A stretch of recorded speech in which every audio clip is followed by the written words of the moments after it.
boro da bora nka boro da bora aka nyo boro mina nka mo delo nela ka kar bora nara aka ya kwa nyo ma kalbi ala arjana ka amin afo ala amin aka mo bi jora warmi ngoro mashallah am sole nan warmi god go duna takala kata atoma ala ko mituye edo ke tamo mebe ka ko tie ko edo ka bi ala ka mu fa mituye ko edo ke to mamel sigi masanga kuna sanga tiro ko edo ka ko anani wo ke sawar ko ala ya ko mituye anga mo ko e ala dari mo meri ana fa ko ana to ko mi mal faransa ko ala ka ko mituye anga mo den abdin ademuso ale nan warmi ko edo ka le abedo do ala ka bu ta la ba faraka ala farina yanwa ina do ala ka amma ga warmi yimbura alaji gaus adin kele bana alaji gaus ka goke alaji yana go alaji ka goke amna amo alaji blinda amo kamo bi ka gokari ansi amo alaji bema ka gokari le mi bi bo nduna ka gokari ka go mena an limam ba ko erema alaji go kari le mi bi go lam ka go kari bi yana maru mi kutura yana ma hina ala kai alaji ama mo ga alaji kuma le forta alaji ala ma hina alaji wure ala ma hina alaji go suwarlo ka go ke tie man ke ba bi bi be tie man kara go na go ka bi ala bi sa na yana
alaji wulen ka fuyor biye dika do bodula sama kumi ya ke alaji wulen sangai na dika bo bodula albi ala ma ki adra ka do ka sanga anya ka ta bang hera albi ala ma kera bima ta la ilaha illa dunya wa mufarika walewani mufarika mulakiya waleyamani mulakiya waliyati shariba waliyati shariba warida walalayi warida alakun labana warida alalayi warida وعلى لا واردا أجمل على تالية وعلى لا واردا على كل تالية وعلى لا واردا أنت نور تفوت يا ملارا وعلى لا واردا يا مسكنا لا يتفوت يا ملارا وعلى لا واردا على درسنا لا يتفوت يا ملارا وعلى لا واردا تزودوا لرحيل فقد سارت الكافلة تزودوا لرحيل للرحيل فقد سرت قافلة أمر أصرفنا للرحيل إلو متقصى فقد سرت قافلة أبي ما ربي فقد سرت قافلة أكاد مكان ولين توم مكان ولين بيمي فقد سرت قافلة أكاد ليس على سن توم على لا سن بيمي فقد سرت قافلة كوسمان على بمالومو فقد سرت قافلة على بما بيمي فقد سرت قافلة أنا فبابو يلومو فقد سرت قافلة يبي بابو يتارا فقد سرت قافلة أنا بما فيكم يلومو فقد سرت قافلة أنا بلا ما يلومو فقد سرت قافلة أربي يتارا فقد سرت قافلة كوكوان بيه بما كان يرسل كسافنا نيني أنا لغل الدنيا أنا سوما كدكونا كوركون تاتي من تاسو بيزون تاع لولو إذا لولو ولا سيرا أكاديو أما ديو ولا سيكو وانجيا وولا بينا أكاديو ما ديو أنا سيكو وانجي إنا فونتوي لا لا أتنيا تزودوا للرحيل فقد سرت قافلة ولا جوسو لا صرفنا تعالى للرحيل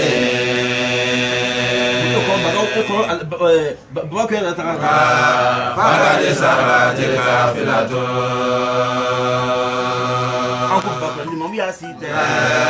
فقد سرت قافلة لا لا كانوا يجي تيجي فقد سرت قافلة صلوا كوكي لا صرفنا تعالى للرحيل فقد سرت قافلة فقد سرت قافلة أنكم ميتشي فريا سيتا فقد سرت قافلة أنا شفاي بسيا ما تويني فقد سرت قافلة أكيد جو فريس يقولي أنا دنيا سيكونو أنا نالا ما فانكنا وانيني أنا كان باري مانيني أنا كوبيك ما أنا يتوان يرفو أنا يتوان يرفو ده والله كان دنيا كان كي يرتوي كان دنيا كان كي يرتوي ونيك دنيا كان كي يرتوي إما بدنيا دنيا نبيرا تزودوا للرحيل فقد سرت قافلة إكملي كابلينيا إكملي فانا إكملي كابلينيا إكملي نفور ميسور ملني كابلينيا إكملي ميسور كلون ميسور كملني كابلينيا تزودوا للرحيل فقد سرت قافلة أفان كمان ويا دبلا فقد سرت قافلة أنا كنت يوم تارا فقد سرت قافلة أفان أنا يومنا فقد سرت قافلة موت هنا يومنا فقد سرت قافلة توك يوم ستارا فقد سرت قافلة توك قبل كان أيرن ليه فقد سرت قافلة أنا فسوق أيرن ليه فقد سرت قافلة أنا مودين كان قبل أيرن تديما فقد سرت قافلة توك رسولنا فلاديلا فقد سرت قافلة أما رسولنا فلادونا فقد سرت قافلة أما جندي أي كرسي نعم أي كرسي ده هو والله يا كرسي ما لاتيه نعم أي كرسي ني مورتيه هو أي كرسي يا بيجولي هو أمي جالس كنا كنا ده دنيا يا بيجولي هو لا كيجولي بس إنه دنيا كنا لا هلا هو إني ما لا هلا نعم إتا دنيا مسمى فيلفة دنيا بنيا فة دنيا نيون مارفة ما تقال لني ناي إيه نيل ما دوسرة ما دوسرة ما تقول على نيني شيء ترى تواجه مينا هو أنا بلاك نيا دبلا هو ف dunya kunna ne mo kuma kunu bi dunya ne ka fanya fo Anche. naam jula ka ko si bambute do ko si jukante ngo kunu bi bore ka bi anda be su do tawo ko kuna na lo sanga so dura awro so matara Oyo. esi ka to esam ne ka sango la sasa me ne ko ni che baba le si ke mi na sasa Owa. ka so me ko daken Oyo. e me ko daken e ka do jafa ma di arma e bi do ke ma so na e ma dali Owa. e de fa di ni na jati e na ke kanfa e fa ke kanfa e ma do nyini sa eski ta bila me na e ta mu fo ala e ene fu che tie mai ene fu zo tie mai e to nyanyi na Owa. Anche. e be tagarali Nam. e te garagara fere e be tagarali e ta barkura e ta barkura wala tagitaru bizarati dunya fa innaha zailatu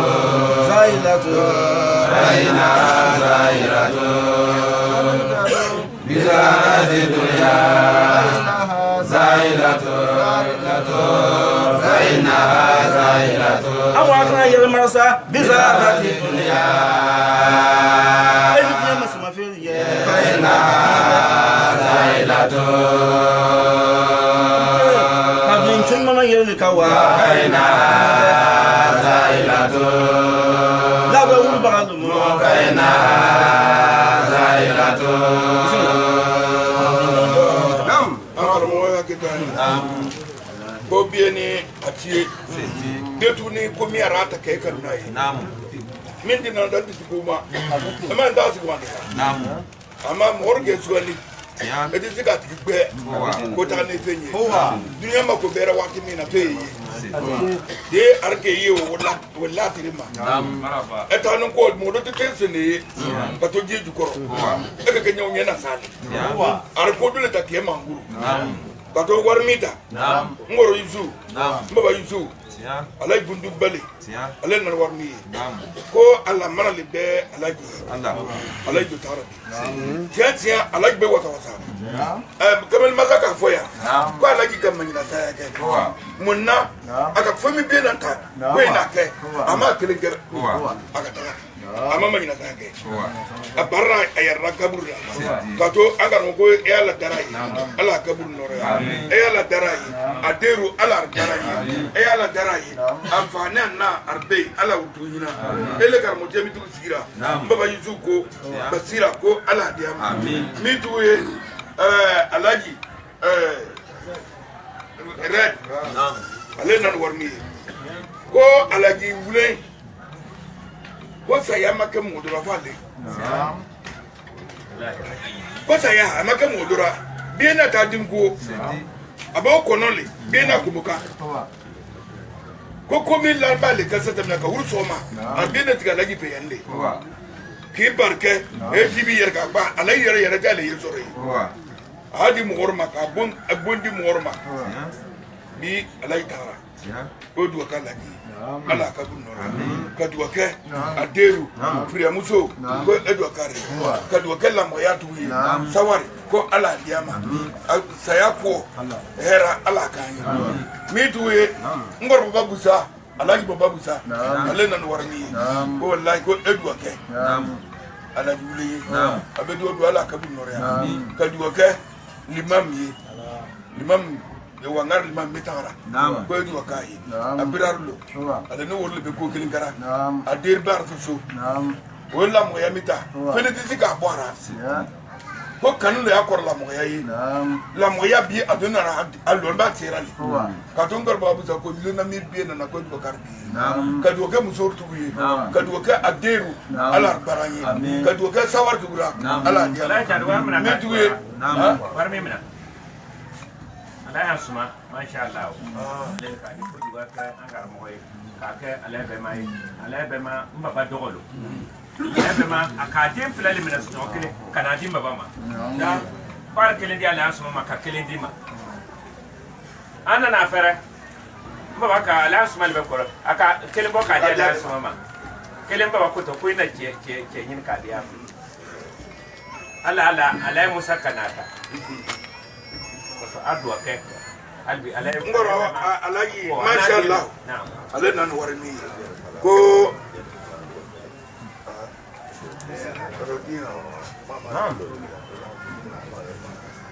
angar mo mashallah alena wadi god boke ala yule akri Muhammad anga mala bato Muhammad mi agbera kula ka tara kira na yule bato adu wakai abedu dugo ala kabul nora anga mala ba ala yule be mi e poli ala be ma adu wakai ka doka anga mun fayi egar ye watira me kar dugora angar mo ala be maka na dugora alina ka mun fado bato du wakai abedu dugo ala kabul nora ka doke deri ka doke zanga tigri ka doke jama mi pia alla manar biye ko do kar ala be sawara musor tu ko do kar ya ala wurtu sawara ngor ma angora suma ko edu ke fure muso ko ala mambo mi tu ye ale solo ale nan warmi ko do ke ala yule ka do ke abale mi be imam mitara ko do kai ka ala kabun nora ka do ke kar moje basira ko ala diama ka do ke jama mi be tu na fa be kana arna ko mi maro soro arja ko to ala kan ko di arto ya zailatu fainaha zailatu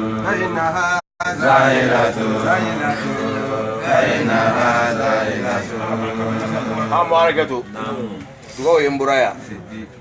dugo juna abora mama lefe mama 8000 mama 8000 bi yalo alamana be alajibule ko alajibule ala mahnana alajibule ala barja nore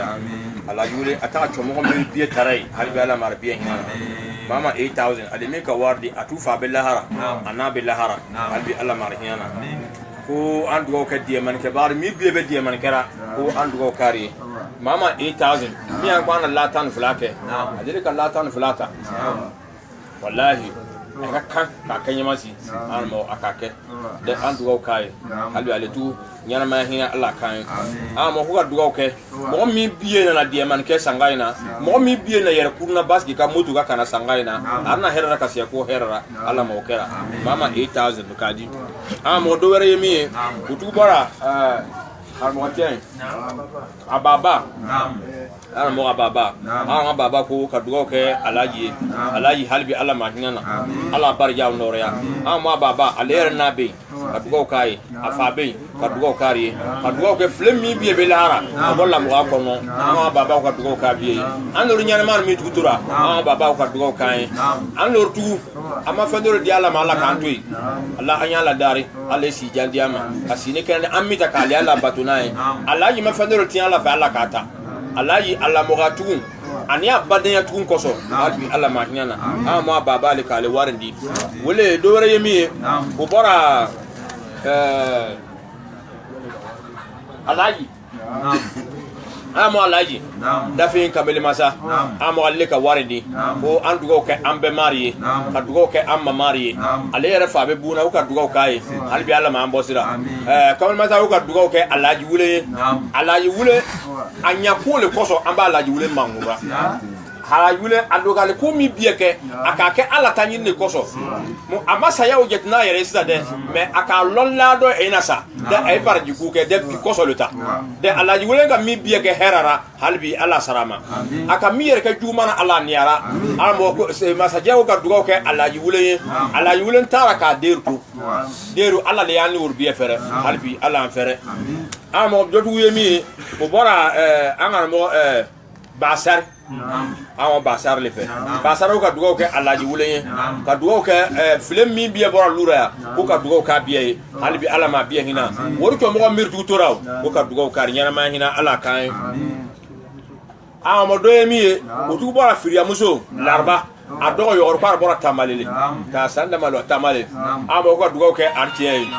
halbi alla manina alla bar jaw noria ka dugo ke lamo ya biye halbi alla kan sayande ne karana alol mi dugutura nyana ma hina alla kan am sur talibo wole mi dugu ko wangara limam le ka mi tugudi amo wangara limam ko dugo ke alaji wule nango anya alaji wule mangur de ma fonda ranti karanga amo de ma yere karamba de alaji wule halbi alla manina alaji wule kan yani ka siama amadu se ka nyani bi ejeti aka ke kwala ya sarle diama amo wala kana fon sarra ala yulen tara ka derto aka musurto amo ala le yani wor bi fere hal bi ala mar ferra limam go ga duwa ke die man ke ba bien ado ke bien ala bien sara hera limam go ga duwa ke kapla flem bien ala era nani afa ba amo mitu yemi otu bora mbala amadu le fa amadu kumasi mbala amadu go ga duwa ke ala yulen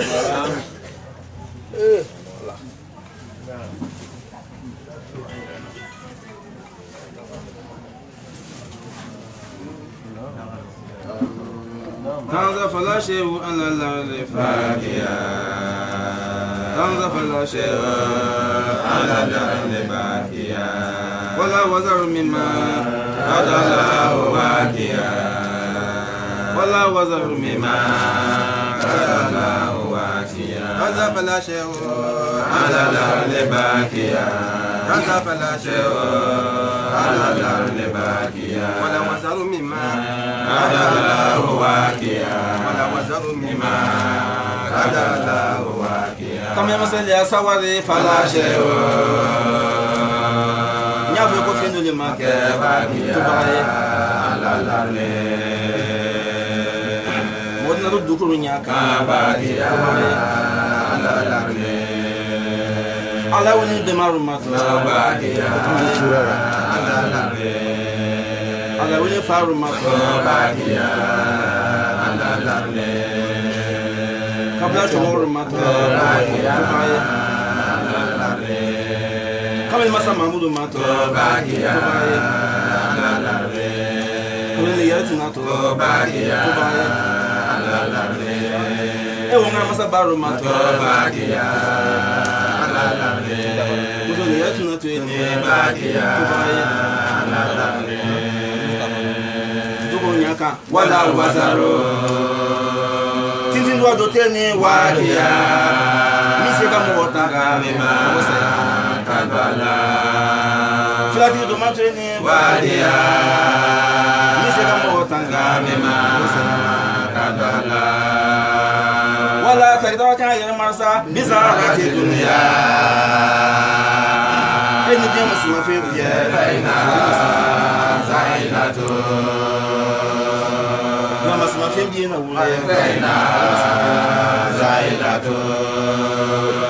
أهو أعلم أن الدنيا دار غرور وامتحان أما الدنيا مكونتا أكو دنيا مرسل سولي جارو سولي بالدنيا أما الدنيا مكونتا الدنيا مرسل كتير لبنتيا أما الدنيا كونو إني جاريلو labi men ba labi aku sultan kerdindo dunyalo dunya kerdindo hali masika de katama danka sultan kerdindo labi le masidu du ko be le kana aku sultan ci kerdindo nam wallahi sultan ami fin kono abi sultan kerdindo yesi kono nam jari sol de dunya itin nati dunya kono ako ana asada nasi fidin argabu anha huwa ala samo mi so kunandi dunya si kono mi ka kodo ka dunya ma huwa Allahu akbar dunya ti mo fuka to dom de to dimandom huwa nan dimandom de yo nyumando me kana nyina ala le ko eski kono ele ko ko galam ala soro e sere farla kono sere farla mi buru fila e sumna e be lam wa nyin lam wa tu huwa hina desaba tora efanga ako ameba warti mali ese warda mali kunyuma kwa eni chukwa bado bila kungo sara abese ga dunu kwa dunu ta kabla so huwa egeta warti ga keda Allahu akbar anche nam adunu mi ta kabla so huwa musukamba lora abese ga dunu mi ta kabla so egeta warti ga keda huwa anche nam ele ta dunu nya huwa futien le ka tutien le ra moi be ko manka la bie abi mo mangura el ko kwale manguru ka so ka tien de ke chi wa ai ka fa ya dimi adi mo manguru ke fa tu force na ti monta tien go na do wa a el me kunyo do kela e ke chi do kunyo ye e ma so me kai me to aba manguru me do mo ma inde am ko la sala ta wa e do fa ni wuli ana sala dabla adi mo kunyo fo to ra fo kira ba ka le bu to in ka do toi faut que tu as pas qu'on dit ça asidi Nam. mito lesran ni mali ka mo kura ba ke nya gwati manfe Huwa anche. algebu tatu e ka mo be ko kera is ai guso kan na flasel ka se enya ba fe ka sinyi ka ke Huwa. ako amo ma chema mo dugu gbabi ako le gauso sanga ka bemo e tara tanki ka jidi mo ma e to ka le dimi ta sama nyu ka ji ka tanai Anche. e ba ji so ta sama te ta ji ko ta di arma ta no nyi ka di arma ra tu mangu ngai Anche. e kwa ka le ta ko ka na fo Huwa. e ta ko ka na fo Nam. ولا تقدر بزارة الدنيا فإنها زائلة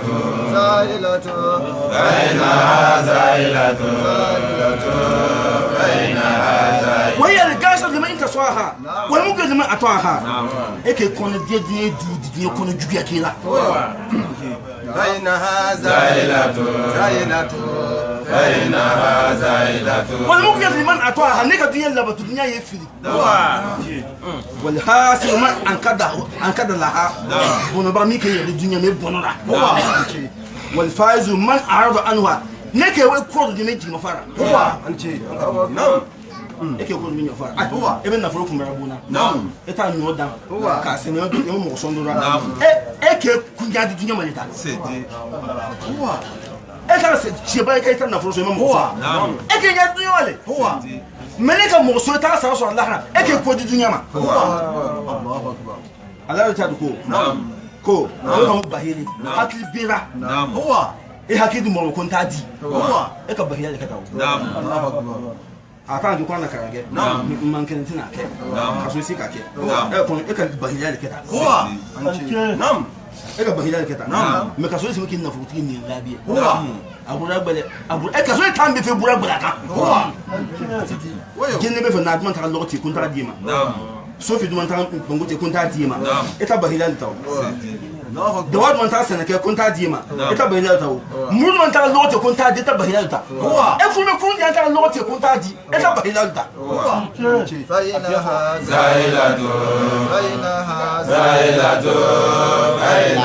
Sara beta, jama na sara, bon bien fait nous, bon diamant nous a dit ko bonté. Bon be fait. Eta di, eta bahila ba. Ese ne ka boy ta la misira ka lona doma, e ka kujuke. فإنها زائلة. Demsa sara. Ai da me ka so. De ko me fa choma ko na na. Ah bo ya lona jigara. Ita ai da me ka so ka bo bonté dugura. E ke ta le mo diamant mu ni. فإنها زائلة. Akanyi mo muso ko so de. Sura ni mo muso na min na fukuso. E da me ka so ka dugu. Anche angaramo. Come on. Donc tomorrow manera. Bunya ma yefe fufu mana. E ka kan nyom muso le. E ka kan suba bole. E jira na ki nyom ko le fo. No na jigara. E se e wura kan adonaro jale sanamin na tambi ko. Bom benfe. Ni no kan na jigimbo na. E ka sakali keta. فإنها زائلة. Aka ya masa bizarati dunya. Ni ko ma sama fe ye. أقوى تولي أقول لك تقربه وكلمة توبته من قبل أن يتكلم منه إلى الآخرة هو أنشي أقوى دياو جاب بدوني نعم ميك أحسن على نيا ككون كتوبي ككون نما ولا كتا الله ربا الله أكبر أنتوا نعم إذا كوكو لرنام ما كافوي توبي ده على ولا متو أسمي استودار ده هلا ما نبغى هيجي كان لو مك أبو بوين نعم كان مكان أبو بوين على وين كانوا لا ما كانوا يتعب ما له ويو أما له ده نعم من أتى لا ما الملاكية أتفي سبيل الله من مين كابو سراو أبو سراو كنوبي أتفي سبيل الله من مناو misiri kɔnɔ a b'o sara kɔnɔ bi a ti tiri babu na dara e tiri gbara mɛ b'o sara kɔnɔ bi ala k'a juma de ma fɛ ne k'i mɔgɔ kun bɛ dara law la ala da korsi anche angara mo momo le ne fe la na mo kuma le aboar kono mo anche la ba na ko kurai na ni kongo ta na tumi ka domo ama ko sabalta anche la bi abe sigida ka ba mombe atombe wura na buraka anche ani chesa ka bardo ko tunu fe aba ko dira na be buraka awo mo ko eni choma yesi ni buna dara mo mi yesi la bie ni du ko le mo ko fo le o mo ko sakana das ko kun sinora ta kan sigara luta ima ta do ita ke duara me ka julu mu do soro ba ba fo ba me na fe ko to fo angaro eke to ayi sesi benu na to mo elimam nor do makane bori anoro sika bori to ka papa o do ka fo bori ko elimam be bori morda ka to elimam ko amul ka terka warmi no temi esi eke to do foya kameler kura bonkunya ko abara safaraka na adena do buna alina do lela kunya mi ba fota do mututa fe wallahi ado ke do ra be kilina ka gbe ala yulele ka bondia ma adugara sansa walita ko kunya mi ba fota ko ado ka bla nyawulina ko eto ka laji abumi akadiama ala ka ajansoye kadiama miduye ngorbo bab alaji busa ade alaji kasim godo ke alaji bulen be do ala kabur nore ko miduye edu ke to mor mi re sanga kuna anga mo godo kardi ko do ke anga mo solo anen goro ansuma ko edu kari udule be anga mo ko anga mo le tule be kar mo wule kar mo de jona mi be nya denye ka to lu ko nya to le kara anor be kar ka dugora wati mi no akoda ka komika ji korada anga mo bone ankura le PMC yere le kumbore na kana ji ka ankura anya nyu ki musu cornero wa ngarfena adu gadiar aka wala digita ya meta ja korta hadi dalga digi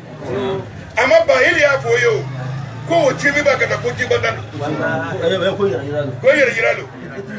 diara to edu gi ko kai akisi ga sikali kato anga mo edu ke jama mi bi ka fodo kuina edu karbi mi ale ngora ansuma ale nan warmi ko wallahi ko edu ke angar mo je ala kabun nore anga mo bemma ko edu kai ka du ke mu fude muso anga mo ko edu kari ka du ke jama mi be du ka makoya to kara sigduwe na alaika ayere fere ka dije mama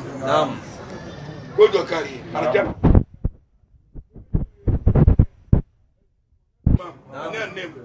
ani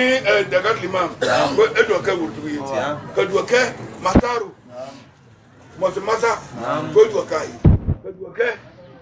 kamel masa edo kari mir bi kar ti to kana ti juwe na anga mo ko do kari ala ki wule le la benyamisi to ko karu wo ni libiru bena turunge arbi nyabara ala yuro kabu tora e mo toro etuki warmina kaji kabu so barba bi atawara abe dugo ala kabu noro nyanna nyina dugo ala kan dugo ala kari mi dugo dam ko ala yule ateriru ko ala yule teriru wallahi la irifa mogorlo ko la irifa morlo apete be ne kasa ko teriru be de kasa kaba e borle ati berera ayongo pa wa ato fo ko yi lami ala yule sara ko lami ala yule borana nana dobona ko nana dobona ateriru berbel kapu ko teriru berbel kapu Allahu armato moro kapu de ko teriru ma to moro kapu kasanje ni fembie ko kasanje ni fembie ar wurle nan nay wala ka dara wala ka bi dara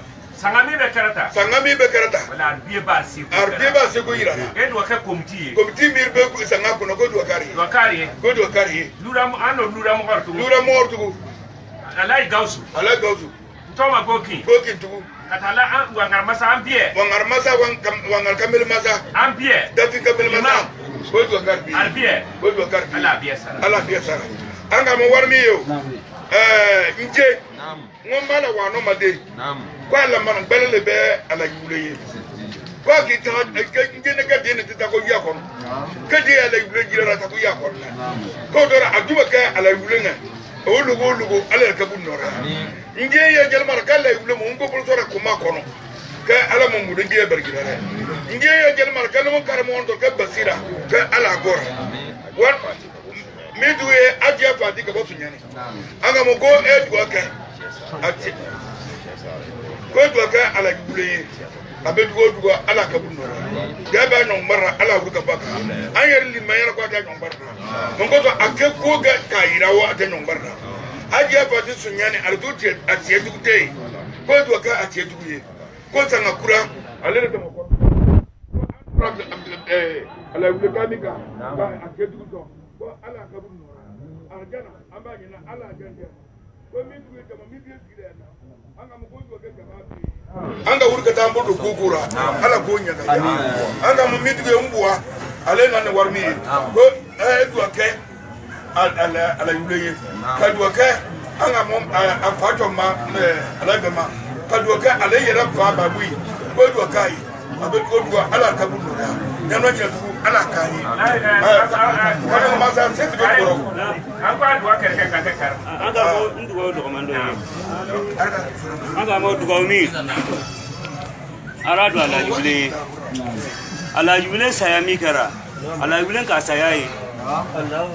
ambe mi bie fa saya obena barana koni ama ala yule ka funyo mi bie mi ala yule sensin na ka dimila mina ala yule ka fa ko ina sa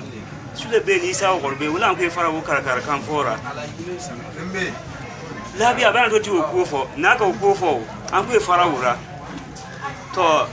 anta ala yule ko ni ale na mi ke na wole ke karamo ko che ka wole fo ko anta an ka accident mi karata accident amalo ko yer ka accident karanya masika ke ama una tabiye sai abi fula mimina akono mi na dimi ala yule sara ka to albi ara la dar biye wala no mi tuwe politics kara anyir ban yero ko jate mun ko so ni ki ele ni kafir ki yarata ni sar ga se ni masere arban do ta fo eni anya masar ne tu ta fo tenni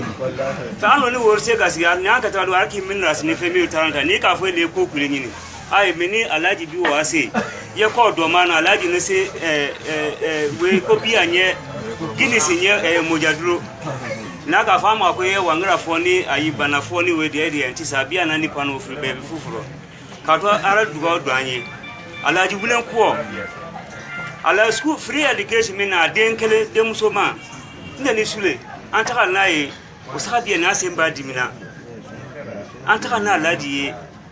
alaji sikira ka den vero ko e baba ko so le na ni schoolra ka to ala bulen ko antise ka fo ka to kole ara la dar ko ye ala bulen la mo yara la dar wala afriya muso amaboya afriya muso laraba ana la dar nyama si larbe na se ka to aka kadiyo dia dubura dora aka tawo duga sulamaya nyama si na to dugumi na namina ka der mina nyama si sulamaya tugu energy donya aka fu weyo ko na bani do si mo mi ile ina ka fu si amo ara geto o jadi ke tian to Allah la tige amo ara geto warin yemi warin bora sule mfa sura le fe sule mfa sura ala yule la mana dolo amo ga duga ke ala yule harbi ala mahiana flem mi bie bora ala yule o bezo ka duga ka bie sule al du arfa fitine sarata ka duga ka harbi ala mahiana amo ga duga ke die man ke ba sule mfa sura harbi ala bie sarahera amo dugar mi yemi abora mbale amadu kumasi le fe mbale amadu kumasi amo kwa duga ke ala yule ala yule nga komodo fo ntiko ngo kuma le fo nyaje ma to nga kuma fo amo are gedu mbala maru komi anana ya aina sigi ala yule aisiga ala yule festo darale amo ala yule nga fo ayo ko mbale ko ni be dugumina ya ko kana to emuso etuke muso ina to mi kawo ina na ambi ya dom nti ato emuso etuke ndi bia me ni kata kumasi koni de muso etuke te wurike ala yule nga le kami fo angana mo akakoma miri fo ale kami siara amo ayasia mbala maru ko andugo ke ala yule akale nyani miri ke ala yule nga ke bile koso amo andugo ke ala yule halbi ala manyana ala julen ga le nyani mirke armo ale tu der yemi a der yemi halbi deru ala ferain armo do wara yemi o tu bora njele fe njel basi ako andu ga ke ala julen ala mahinana ala barja noria ala julen ta chomo mir biye tarai ko ka dugo ka biye ale nje dugu flemi biye bora arfe ko ka dugo ka biye ka dugo ka die man ke ba biye an dugo ka biye halbi ala biye sara herara amo do yemi amo an dugo ke eye amo salu an dugo ke amo an dugo ke alaji gausuye an dugo ke salu gokinye ka dugo ke alaji baba sani naibi amo alayi wulen sanga aka kosi ama yirana halbi ala yulala mahinana amo do were yemi ala yulen tara ka femmi bieto ala bie fere ala yulen tara ka femmi bieto armo ayala dari ala anfanga gbuli arma ka dugo ka die man ke bari mi bie be die man kra sangara armo ni ka ta bon kono fere ka fere die man ke bari ka ko mi ke amo ala bie sara herara amo do ere mi abara chegbeli fe chegbe ko andugo ke alaji wule ala mahinana chegbe ko andugo ke flemi boe bara lura ko andugo ke biye harbi ala ma biye hinana chegbe ko andugo ke nyana ma hinala kai ka dugo ke die man ke baru chegbe ko andugo ke biye harbi ala biye sara herara amo do ere mi o tugu bara anjo ba serli fe ba ser ko ka dugo ke alaji wule ka dugo ka fler biye harbi ala ma biye hinana nyana ma hina ala kan tuye alla nyini be fofe herara katasi arjana ma alla diama ansana fofe nya katasi jana ma alla kisama amo do wara yemi abora alaji atieru le fe amo ka duga ke alaji alla ma hinana ka duga ke alaji a wurmiri yere ka wardi amo ka duga kari nyani mi biar ka ke nyani sarabe alla le fe halbi nyani alla sardiama amo ka duga ka aina sigisini ka fatia ke ka herara ka ban herara halbi alla mo kera amo do re mi o tu bara nasta di fe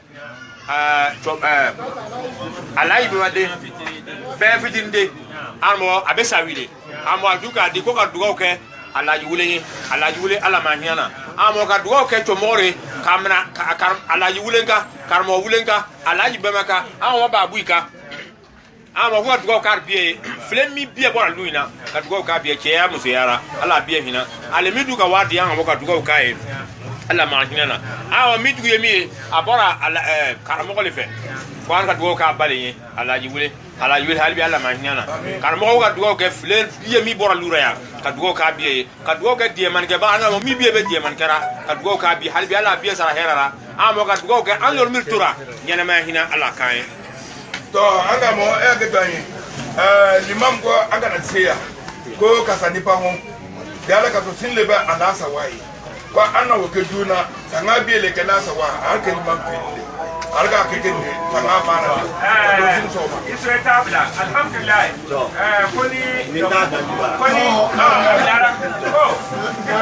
koni dong la bakasa ame kon dong la bakasa al dole ke ko karmo tule sana nala ka sura ana sika to man ke ni ka si ena ni me tu ma se alhamdulillah sura ana do karama sora ke ko sura ta ke ya amo biye mi abora anasisi ajaiba ko ata andom so me kumasi sunyani amo ko alikadi bandu ko alaji wule ala manana ala barja no amo ko sura karambe sura anasi ko sura yande abiena mi digo bara one